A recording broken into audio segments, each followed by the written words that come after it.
हद चले सो मानवा, बेहद चले सो साध। हद बेहद दोऊ तजे, ताकर मता अगाध। जो मर्यादा में रहते हुए आचरण करता है वो मनुष्य है। जो गृहस्थी से हटकर त्याग वैराग्य के साथ जीवन जीता है वो साधु है। जो इन दोनों से परे है वो दुर्बोध है, सर्वोच्च है। हे ईश्वर, आईना साफ किया तो मैं नजर आया, और मैं को साफ किया तो तू नजर आया। आज मन के मौसम में कुछ इन्हीं भावनाओं को समेटते हुए कहानी लेकर आए हैं, समर्पण। एक बार एक नगर में महात्मा बुद्ध का आगमन हुआ। सब इस होड़ में लग गए कि महात्मा जी को क्या भेंट दें। उसी नगर में एक गरीब मोची था। उसने देखा कि उसके घर के बाहर तालाब में एक कमल खिला है। उसे मालूम था कि महात्मा बुद्ध आए हैं, सब लोग उधर ही गए हैं, आज उसकी कोई कमाई नहीं होगी।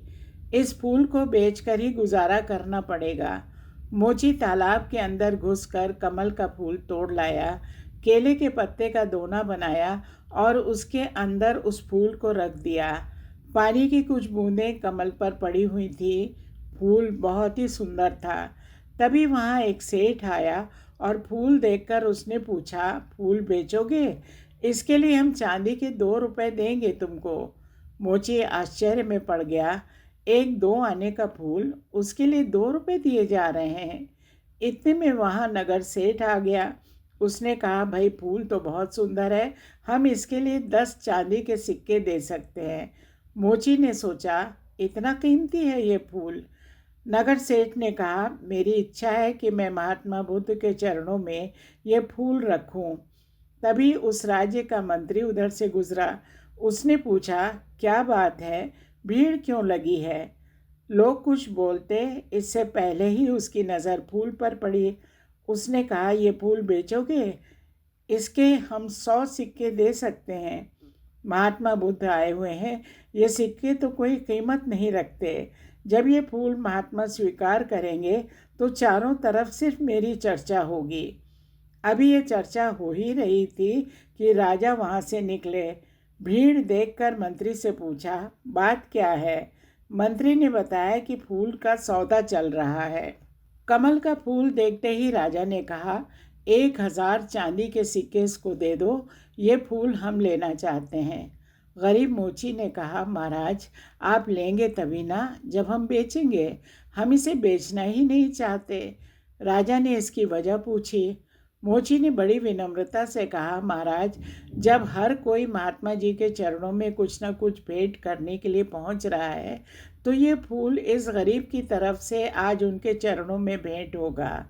राजा ने कहा, सोच लो, 1000 चांदी के सिक्कों से तुम्हारी पीढ़ियां तर सकती हैं। मोची ने कहा, मैंने तो आज तक राजाओं की संपत्ति से किसी को तरते नहीं देखा, लेकिन महान पुरुषों के आशीर्वाद से तो लोगों को ज़रूर तरते देखा है।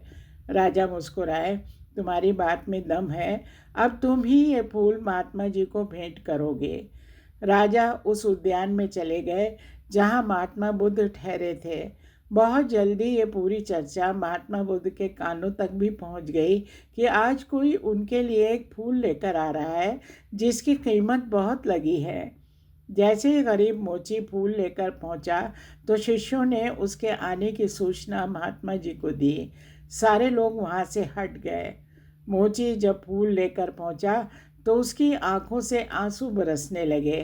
कुछ बूंदें तो पानी की कमल पर पहले से ही थी, कुछ उसके आंसुओं के रूप में उस पर ठिठक गईं। रोते हुए उसने कहा, सबने बहुत कीमती चीज़ें आपके चरणों में भेंट की होंगी, लेकिन इस गरीब के पास ये कमल का फूल और जन्म जन्मांतरों के पाप जो मैंने किए हैं उनके आंसू आँखों में भरे पड़े हैं। उनको आज आपके चरणों में चढ़ाने आया हूँ। मेरा ये फूल और मेरे आंसू भी स्वीकार करें।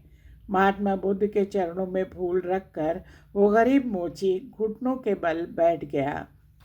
महात्मा बुद्ध ने अपने शिष्य आनंद को बुलाया और कहा, देख रहे हो आनंद, हजारों सालों में भी कोई राजा इतना नहीं कमा पाया जितना इस गरीब इंसान ने आज एक पल में ही कमा लिया।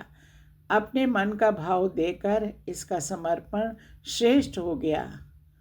उम्मीद है कहानी आपको पसंद आई होगी। नमस्कार।